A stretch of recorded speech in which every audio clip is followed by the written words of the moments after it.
ইনকিলাব মঞ্চের মুখপাত্র শরীফ ওসমান হাদীকে হত্যার উদ্দেশ্যে গুলি করার ঘটনায় অভিযুক্ত সাবেক ছাত্রলীগ নেতা ফয়সাল করিম মাসুদ ওরফে দাউদ খান এবং তার সহযোগী আলমগীর হোসেনের দেশ ত্যাগের ঘটনায় আইনশৃঙ্খলা বাহিনীর ভূমিকা নিয়ে নানা প্রশ্ন উঠেছে।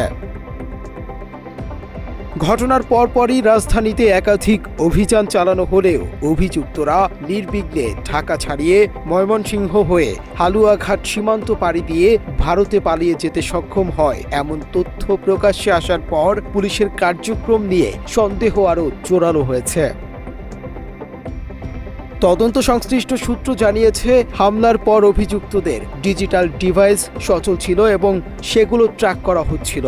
তবে তারা নিজেরা ডিভাইস বহন না করে ভিন্ন কৌশলে অবস্থান পরিবর্তন করছিল। প্রশ্ন উঠছে, ডিভাইস সচল থাকা সত্ত্বেও তারা কিভাবে রাজধানী ছাড়িয়ে সীমান্ত পর্যন্ত পৌঁছালো, আর কেন সে সময় কার্যকর চেকপোস্ট বা নজরদারি নিশ্চিত করা যায়নি। সূত্র অনুযায়ী অভিযুক্তরা মিরপুর 10 থেকে প্রাইভেট কারে গাজীপুর হয়ে ময়মনসিংহে প্রবেশ করে এবং একাধিক যানবাহন পরিবর্তন করে সীমান্ত এলাকায় পৌঁছে।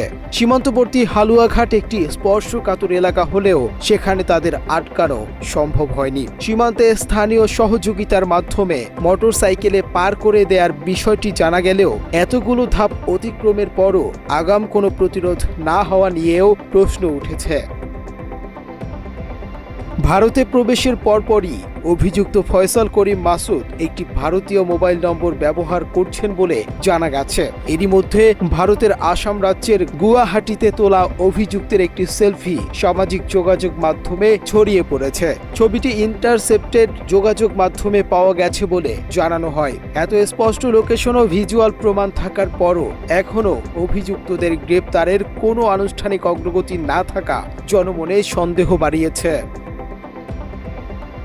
আইনশৃঙ্খলা বাহিনী অভিযুক্তদের ধরতে অর্ধ কোটি টাকার পুরস্কার ঘোষণা করলেও এখনও পুলিশ বা সংশ্লিষ্ট বাহিনীর পক্ষ থেকে বিস্তারিত আনুষ্ঠানিক বিবৃতি আসেনি। ঘটনার পর শুক্রবার বিকেলে ঘটনাস্থলের আশপাশের বিভিন্ন ভবনের সিসিটিভি ফুটেজ খোঁজে বাংলা এডিশন। রাজধানীর বিজয়নগর এলাকার ডিআর টাওয়ার, যার সামনেই হাদীকে গুলিবিদ্ধ করা হয়, সেখানে গেলে সিসিটিভি কন্ট্রোল রুমে পুলিশ, সিআইডি, র্যাব সহ গোয়েন্দা সংস্থার লোকেদের উপস্থিতি দেখতে পায় বাংলা এডিশন। কন্ট্রোল রুমে ঢুকলে কোনো ধরনের ফুটেজ দিতে রাজি হয়নি পুলিশ। ভবনের এক কর্মীর কাছে সংগ্রহ করা ভিডিও ফুটেজ বাংলা এডিশনকে দিতে চাইলে তাকে নানা ইঙ্গিতে হুমকি দেয়া হয় পুলিশের পক্ষ থেকে। ইনভেস্টিগেশন করে তো ইনভেস্টিগেশন তো আমরাও করি। তাকে বলতে পারে সে দিতে পারবে না। আসলে অনেকে নিছি না ভাই, আপনারা কোন রুলসে কাজ করেন? অন্যের মালিকানাধীন একটি ভবনের সিসিটিভি ফুটেজ সাংবাদিকদের কেন দেয়া হবে না, এ নিয়েও প্রশ্ন থেকে যায়। গত বছরের 8 নভেম্বর ঢাকার আদাবরে একটি স্কুলে ঢুকে অস্ত্রের মুখে 17 লাখ টাকা লুটের ঘটনায় অভিযুক্ত ফয়সাল করিমকে গ্রেপ্তার করা হয়। তার কাছ থেকে 2টি বিদেশি পিস্তল, 2টি ম্যাগজিন ও 5 রাউন্ড গুলি জব্দ করা হয় বলে জানা যায়। কিন্তু আশ্চর্যজনকভাবে সেই মামলার 1 মাস পরেই জামিন পেয়ে যান এই ছাত্রলীগ নেতা। মাত্র 30% টাকায় জমির মালিক হয়ে নতুন বাংলাদেশের গড়ে তোলার স্বপ্ন দেখা বাংলা বসতি। থানায় করা সেই মামলার কপি থেকে জানা গেছে, সে সময় ফয়সালকে ছাত্রলীগ নেতা হিসেবে উল্লেখই করেনি আদাবর থানা। কিন্তু তথ্য বলছে ফয়সাল করিম মাসুদ রাজধানীর আদাবর থানা ছাত্রলীগের সাবেক সভাপতি ও ঢাকা মহানগর উত্তর ছাত্রলীগের সাবেক সহসভাপতি ছিলেন। 2019 সালের 11 মে ঘোষিত কেন্দ্রীয় ছাত্রলীগের পূর্ণাঙ্গ কমিটিতে তিনি সদস্য হয়েছিলেন। এছাড়া 2018 সালে একাদশ জাতীয় সংসদ নির্বাচনে আসন ভিত্তিক নির্বাচন পরিচালনা ও সমন্বয় কমিটি করেছিল কেন্দ্রীয় ছাত্রলীগ। ঢাকা 12 আসনে আওয়ামী লীগের প্রার্থী ছিলেন সাবেক স্বরাষ্ট্রমন্ত্রী আসাদুজ্জামান খান। এই আসনের সমন্বয় কমিটির সদস্য ছিলেন ফয়সাল করিম। নামধারী এবং পদধারী ছাত্রলীগ নেতা হবার পরও অস্ত্র মামলায় গ্রেপ্তার হওয়া ফয়সালের নামের পাশে ছিল না ছাত্রলীগ ত্যাগ। শুধু তাই নয়, গ্রেপ্তারের পর ফয়সাল করিমের জামিনের জন্য হাইকোর্টে আবেদন করেন অ্যাডভোকেট কায়সার কামাল ও অ্যাডভোকেট মাহফুজুর রহমান।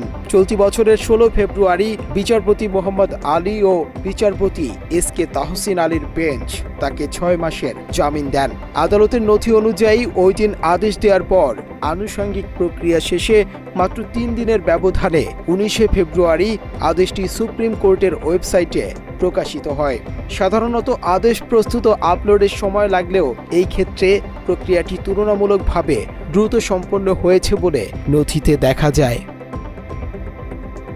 এরপর চলতি বছরের 12 আগস্ট জামিনের মেয়াদ বাড়ানোর জন্য পুনরায় আবেদন করা হলে বিচারপতি মোহাম্মদ আলী ও বিচারপতি ইউসুফ আবদুল্লাহ সুমনের বেঞ্চ নতুন করে 1 বছরের জামিন মঞ্জুর করেন। ফলে অস্ত্র আইনের মামলায় গ্রেপ্তারের পর 1 দফা 6 মাস এবং পরবর্তী দফায় 1 বছরের জামিন পান ফয়সাল করিম মাসুদ। ওই মামলার বাদী সাইফুল ইসলাম বাংলা এডিশনকে জানান, ফয়সাল যে ছাত্রলীগ নেতা তা তাকে আগেও বলা হয়েছে। ছাত্রলীগ পরিচয়ে তাকে হুমকি দেওয়া হয়েছিল। মামলা করতে গেলেও পুলিশ গড়িমসি করে। মামলা নিতেও তো বহুত কষ্ট করে নিছি ভাই, তাই না?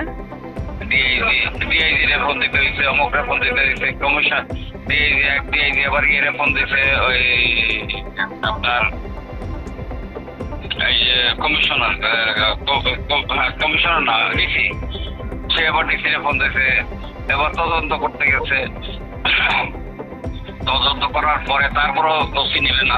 এরকম অনেক কাহিনী আছে ভাই, বহুত কাহিনী আছে, বহুত কষ্ট করে নেওয়া হয়েছে আর কি মামলাটা। এটাও পুলিশ আমাকে এই জায়গায় হেল্প করছে, অবশ্যই হেল্প করছে। কেননা আমি কেন্দ্রীয় লিখি নেই, আমি তো জানি না কেন্দ্রীয় নাকি, কিন্তু সে সাবজেক্টে আমাকে বলছিল, সে নিজেই বলছিল যে আমার চিনস, আমি তো স্যারেন্ডার করে আমি এটা দিয়ে দিচ্ছি 3টা অস্ত্রের কাছে তার কাছে দিতে পার। আমি জানতাম যে সে এত বড় সন্ত্রাসী, মামলাই করতাম না। আমার 17 লাখ টাকা রাখ, মামলাই আমি করতাম না। এখন তো আমি থ্রেটের মধ্যে আছি, থ্রেটের মধ্যে আছি। সে এত বড় একজন, মানে আমি বলবো যে ভাইরাল লিডার, সে একজন লিডার। মামলার তদন্তকারী কর্মকর্তাও বিষয়টি নিয়ে কোনো সদুত্তর দিতে পারেনি। ওনারা র্যাব ধরে একটা প্রতারণা মামলা ছিল 17 লাখ টাকা চাঁদাবাজির, ওই মামলার রেফারেন্সে তাকে ধরা হয়। ধরতে গিয়ে তার সাথে অস্ত্র পাওয়া যায়। পরবর্তীতে অস্ত্র আইনে মামলা হয়েছিল, রিমান্ডে আনা হয়েছিল। অস্ত্র এগুলা কোথা থেকে সেই করা হয়েছে, কিন্তু কোনো তথ্য পাওয়া হয় নাই। এদিকে হাদিকে গুলিবিদ্ধ করার ঘটনায় প্রধান সন্দেহভাজন ফয়সাল করিম মাসুদ ওরফে দাউদ খানের স্ত্রী শ্যালক সহ 3 জনকে আটক করেছে র্যাব। গতকাল এক সংবাদ সম্মেলনে ইনকিলাব মঞ্চের পক্ষ থেকে হাদিকে হত্যা চেষ্টায় অভিযুক্ত ব্যক্তিকে জামিন দেওয়ার বিষয়টি ষড়যন্ত্রমূলক বলে দাবি করা হয়েছে। এই যে খুনি, এই খুনি ইতিপূর্বেও গ্রেফতার হয়েছে এবং তাকে এই সরকারের আমলেই জামিন দেওয়া হয়েছে।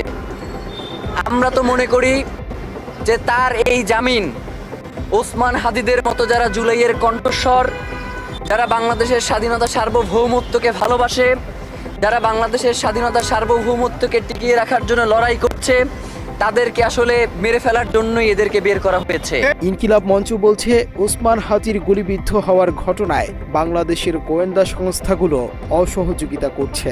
আমার কাছে মনে হয় যে এখনো গোয়েন্দা সংস্থার মধ্যে এমন কিছু লোক রয়ে গেছেন যারা এখনো চাচ্ছে না যে বাংলাদেশ তার স্বাধীনতা সার্বভৌমত্ব ফিরে পাক।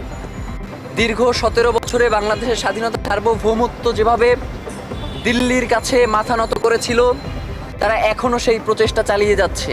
এদিকে এ ঘটনার জেরে রাজধানীর উত্তরা পশ্চিম থানায় সন্ত্রাস বিরোধী আইনে সাংবাদিক আনিস আলমগীর, অভিনেত্রী মেহের আফরোজ শাওন সহ 4 জনের বিরুদ্ধে অভিযোগ দায়ের করা হয়েছে। রবিবার রাতে জুলাই রেভলিউশনারি অ্যালায়েন্সের কেন্দ্রীয় সংগঠক আরিয়ান আহমেদ অভিযোগটি দায়ের করেন। এতে অভিযুক্ত অন্যরা হলেন মারিয়া কিশপট্ট এবং ইমতুর আতিশ ইমতিয়াজ।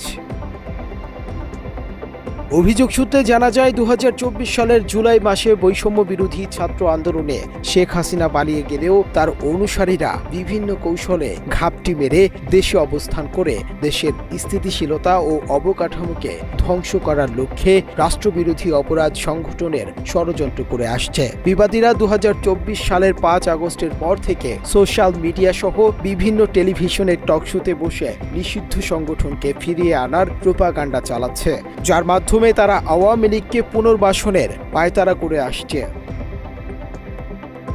সকল জল্পনা কল্পনা কাটিয়ে 4টি প্রশ্ন ঘুরপাক খাচ্ছে জনমানুষের মনে। অভিযুক্তরা কি আগেই পালানোর সুযোগ পেয়েছিল? সীমান্ত পারাপারে কি কোনো অভ্যন্তরীণ সহায়তা ছিল? রাজনৈতিক পরিচয় কি তদন্তের গতিপথ প্রভাবিত করছে? পুলিশের অভিযান কি শুধুই দৃশ্যমান ছিল, কার্যকর নয়?